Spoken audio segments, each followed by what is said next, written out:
ಸಮಸ್ತ ವೀಕ್ಷಕರಿಗೂ ರಾಮನವಮಿ ಹಬ್ಬದ ಶುಭಾಶಯಗಳು. ವೆಜ್ ಫುಡ್ ಮ್ಯಾನ್ಯಲ್ಗೆ ನಿಮ್ಮೆಲ್ಲರಿಗೂ ಸ್ವಾಗತ. ಇವತ್ತಿನ ವಿಡಿಯೋಯಲ್ಲಿ ನಾವು ರಾಮನವಮಿಯಂದು ಯಾವ ಪ್ರಸಾದಗಳನ್ನ ಮಾಡ್ತಾರೆ ಅಂತ ನೋಡ್ಕೊಂಡು ಬರೋಣ. ಮೊದಲನೇ ರೆಸಿಪಿಯಲ್ಲಿ ನಾವು ರಾಮನ ಪ್ರಸಾದವನ್ನ ಹೇಗೆ ಮಾಡೋದು ಅಂತ ನೋಡ್ಕೊಳ್ಳೋಣ. ರಾಮನ ಪ್ರಸಾದ ಮಾಡೋದಕ್ಕೆ ಮೊದಲಿಗೆ ಪ್ಯಾನ್ನಲ್ಲಿ ಅರ್ಧ ಕಪ್ನಷ್ಟು ತುಪ್ಪ ಹಾಕೊಳ್ತಾ ಇದ್ದೀನಿ. ತುಪ್ಪ ಕರ್ಗಾದ್ಮೇಲೆ ನಾನಿಲ್ಲಿ 1 ಕಪ್ನಷ್ಟು ಗೋಧಿ ಹಿಟ್ಟನ್ನ ಹಾಕೊಂಡು ಇದು ಒಳ್ಳೆ ಸುವಾಸನೆ ಬರಬೇಕು ಅಲ್ಲಿವರೆಗೂ ಚೆನ್ನಾಗಿ ಹುರ್ಕೊಳ್ತಾ ಇದ್ದೀನಿ. ಕಡಿಮೆ ಉರಿಯಲ್ಲೇ ನೀವು ಇದನ್ನ ಮಾಡಬೇಕಾಗತ್ತೆ. ಸ್ವಲ್ಪ ಬಣ್ಣ ಬದಲಾಗಿ ಒಳ್ಳೆ ಸುವಾಸನೆ ಬರೋದಕ್ಕೆ ಶುರು ಆದ್ಮೇಲೆ ಇದು ಆಗಿದೆ ಅಂತ ಅರ್ಥ. ನಾನಿಲ್ಲಿ 3/4 ಕಪ್ನಷ್ಟು ಪುಡಿ ಬೆಲ್ಲನ ಹಾಕೊಳ್ತಾ ಇದ್ದೀನಿ.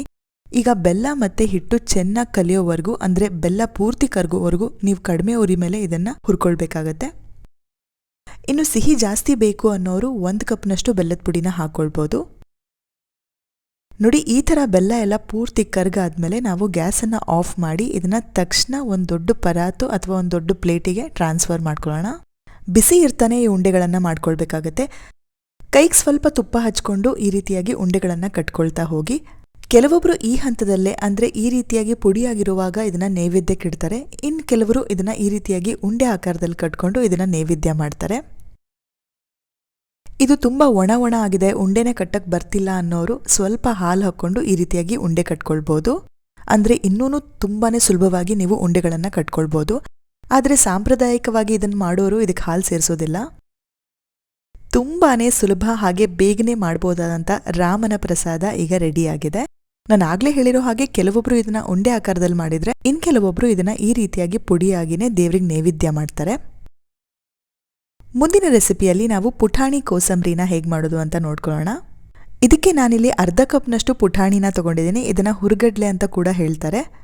ಒಂದು ಲಟ್ನಿ ಸಹಾಯದಿಂದ ಇದನ್ನ ಈ ರೀತಿಯಾಗಿ ಚೆನ್ನಾಗಿ ಪುಡಿ ಮಾಡ್ಕೊಳ್ಳಿ. ಮಿಕ್ಸರಲ್ಲಿ ಕೂಡ ಮಾಡ್ಕೊಳ್ಬಹುದು, ಆದ್ರೆ ಕೆಲವೇ ಸೆಕೆಂಡ್ ಇದನ್ನ ಪಲ್ಸ್ ಮಾಡಬೇಕು. ತೀರಾ ನುಣ್ಣಗೆ ಇದನ್ನ ಮಾಡ್ಕೊಳಕ್ ಹೋಗ್ಬಾರ್ದು. ಇದು ಸ್ವಲ್ಪ ತರಿಯಾಗಿರ್ಬೇಕು, ಅಂದ್ರೇನೆ ಚೆನ್ನಾಗಿ ಬರುತ್ತೆ. ಹೆಸರುಬೇಳೆ ಕೋಸಂಬರಿ ಕೂಡ ಮಾಡ್ತಾರೆ. ಆ ರೆಸಿಪಿ ಆಗ್ಲೇ ಚಾನಲಲ್ಲಿ ಅಪ್ಲೋಡ್ ಮಾಡಿದ್ದೀನಿ. ಲಿಂಕನ್ನ ಡಿಸ್ಕ್ರಿಪ್ಷನ್ ಬಾಕ್ಸಲ್ಲಿ ಕೊಟ್ಟಿರ್ತೀನಿ, ಅಲ್ಲಿಂದ ಚೆಕ್ ಮಾಡ್ಕೊಳ್ಬೋದು. ನಾನಿಲ್ಲಿ 2 ಸೌತೆಕಾಯಿನ ಬಳಸ್ತಾ ಇದ್ದೀನಿ. ಇದು ಉತ್ತರ ಕರ್ನಾಟಕದಲ್ಲಿ ಸಿಗುವಂತ ಸೌತೆಕಾಯಿ. ಇದಿಲ್ಲ ಅಂದ್ರೆ ನೀವು ನೀರ್ ಸೌತೆಕಾಯಿ ಕೂಡ ತಗೊಳ್ಬೋದು. ಇದನ್ನ ಈ ರೀತಿಯಾಗಿ ಚಿಕ್ಕದಾಗಿ ಕತ್ತರಿಸ್ಕೊಳ್ಬೇಕಾಗತ್ತೆ. ನಿಮ್ಮ ಹತ್ರ ಒಂದ್ ವೇಳೆ ಚಾಪರ್ ಇತ್ತು ಅಂತಂದ್ರೆ ಇನ್ನೂ ಸುಲಭವಾಗಿ ನೀವು ಇದೇ ಆಕಾರದಲ್ಲಿ ಇದನ್ನ ಚಾಪ್ ಕೂಡ ಮಾಡ್ಕೊಳ್ಬಹುದು. ಒಂದ್ ವೇಳೆ ನೀವು ನೀರ್ ಸೌತೆಕಾಯಿನ ಬಳಸಿದ್ರೆ ಈ ರೀತಿ ಚಾಪ್ ಮಾಡ್ಕೊಂಡಾದ್ಮೇಲೆ ಅದರಿಂದ ನೀರನ್ನ ಹಿಂಡಿ ತೆಗೆದು ಅದನ್ನ ಬಳಸಿ. ಕೋಸಂಬರಿ ಮಾಡೋದಕ್ಕೆ ಮೊದಲಿಗೆ ಪುಟಾಣಿ ಪುಡಿನ ಹಾಕೊಳ್ಳಿ. ನಂತರ ಕೊಚ್ಚಿಟ್ಕೊಂಡಿರುವಂತ ಸೌತೆಕಾಯಿನ ಹಾಕೊಳ್ಳಿ. ಈಗ ಇದಕ್ಕೆ ಕೊತ್ತಂಬರಿ ಸೊಪ್ಪು, ಖಾರಕ್ಕೆ ತಕ್ಕಷ್ಟು ಹಸಿರು ಮೆಣಸಿನಕಾಯಿ, ರುಚಿಗೆ ಬೇಕಾದಷ್ಟು ಉಪ್ಪು, ಒಂದರ್ಧ ನಿಂಬೆ ಹಣ್ಣಿನ ರಸ, ಜೊತೆಗೆ 1 ಬಟ್ಲದಷ್ಟು ಫ್ರೆಶ್ ಆಗಿ ತುರಿದಿಟ್ಕೊಂಡಿರುವಂತ ಹಸಿ ಕೊಬ್ಬರಿನೂ ಹಾಕೊಳ್ಳಿ. ನಾನು ಮರ್ತು ಹೋಗಿದ್ದೀನಿ ಹಾಕೋದಕ್ಕೆ. ಆನಂತರ ಇದಕ್ಕೆ ಸಿಂಪಲ್ ಆಗಿರುವಂಥ ಒಗ್ಗರಣೆ ಮಾಡ್ಕೊಳ್ಬೇಕು.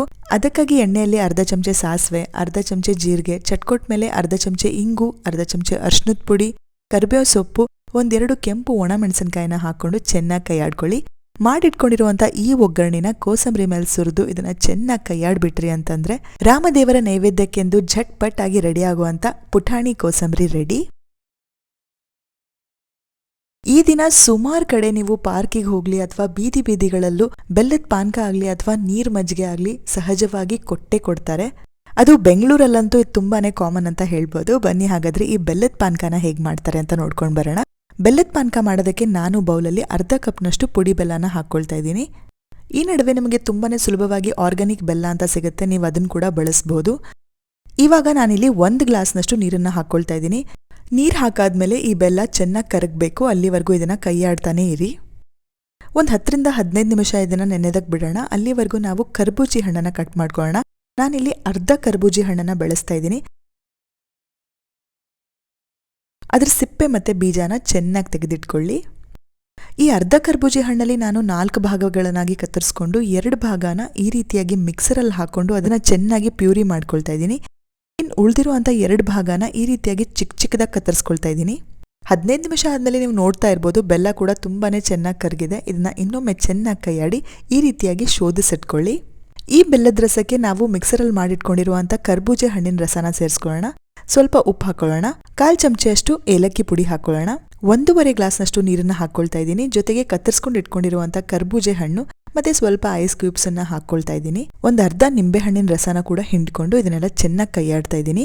ಈ ಹಣ್ಣು ಎಷ್ಟು ಸಿಹಿ ಇರುತ್ತೋ ಅದೇ ಪ್ರಮಾಣದಲ್ಲಿ ಬೆಲ್ಲ ಕೂಡ ಬೇಕಾಗುತ್ತೆ. ಹಾಗಾಗಿ ಬೆಲ್ಲ ಉಪ್ಪು ಮತ್ತು ನಿಂಬೆಹಣ್ಣಿನ ರಸನ ನೋಡಿ ಹಾಕ್ಕೊಳ್ಳಿ. ಬೆಲ್ಲದ ಪಾನಕ ರೆಡಿ ಆಯಿತು. ಈಗ ನೀರು ಮಜ್ಜಿಗೆನ ಹೇಗೆ ಮಾಡೋದು ಅಂತ ನೋಡ್ಕೊಂಡು ಬರೋಣ. ನೀರು ಮಜ್ಜಿಗೆ ಮಾಡೋದಕ್ಕೆ ನಾನಿಲ್ಲಿ ಅರ್ಧ ಕಪ್ನಷ್ಟು ಗಟ್ಟಿ ಹುಳಿ ಮೊಸರನ್ನ ಹಾಕ್ಕೊಳ್ತಾ ಇದ್ದೀನಿ. ಅದಕ್ಕೆ 1.5 ಕಪ್ನಷ್ಟು ನೀರನ್ನು ಹಾಕ್ಕೊಳ್ತಾ ಇದ್ದೀನಿ. ಇದನ್ನ ಚೆನ್ನಾಗಿ ಕಡ್ಕೊಳ್ಳಿ. ರುಚಿಗೆ ಬೇಕಾದಷ್ಟು ಉಪ್ಪನ್ನು ಹಾಕಿ, ಕೊತ್ತಂಬರಿ ಸೊಪ್ಪನ್ನು ಹಾಕ್ಕೊಳ್ಳಿ, ಕತ್ತರಿಸಿಟ್ಕೊಂಡಿರುವಂಥ ಕರಿಬೇವು ಸೊಪ್ಪು, ಶುಂಠಿನ ತುರಿದ್ಬಿಟ್ಟು ಅದನ್ನ ಈ ರೀತಿಯಾಗಿ ಹಾಕ್ಕೊಳ್ಳಿ. 1/4 ಚಮಚೆಯಷ್ಟು ಕರಿಮೆಣಸಿನ ಪುಡಿ ಹಾಗೆ ಹುರಿದಿಟ್ಕೊಂಡಿರುವಂಥ ಜೀರಿಗೆ ಪುಡಿನ ಸೇರಿಸ್ಕೊಂಡು ಐಸ್ ಕ್ಯೂಬ್ ಹಾಕಿ ಇದನ್ನು ಕೂಡ ಚೆನ್ನಾಗಿ ಕೈಯಾಡಿಬಿಟ್ರೆ ನೀರು ಮಜ್ಜಿಗೆ ಕೂಡ ರೆಡಿ. ವಿಶೇಷವಾಗಿ ಬೆಂಗಳೂರಲ್ಲಿ ಈ ದಿನ ಯಾವುದೇ ಪಾರ್ಕಲ್ಲಾಗಲಿ ಈವನ್ ಬೀದಿಗಳಲ್ಲೂ ಕೂಡ ಈ ಬೆಲ್ಲದ ಪಾನಕ ಮತ್ತು ನೀರು ಮಜ್ಜಿಗೆನ ಹಂಚ್ತಾ ಇರ್ತಾರೆ. ಈ ವಿಡಿಯೋ ನಿಮ್ಮೆಲ್ಲರಿಗೂ ಇಷ್ಟ ಆಗಿದ್ರೆ ಕಮೆಂಟ್ ಮಾಡಿ, ಲೈಕ್ ಮಾಡಿ, ಜೊತೆಗೆ ಶೇರ್ ಮಾಡೋದನ್ನ ಕೂಡ ಮರಿಬೇಡಿ ಅಂತ ಹೇಳ್ತಾ ಸಮಸ್ತ ವೀಕ್ಷಕರಿಗೆ ರಾಮನವಮಿ ಹಬ್ಬದ ಶುಭಾಶಯಗಳು. ಮುಂದಿನ ವಿಡಿಯೋಲಿ ಮತ್ತೆ ಪುನಃ ಭೇಟಿಯಾಗೋಣ. ಬಾಯ್.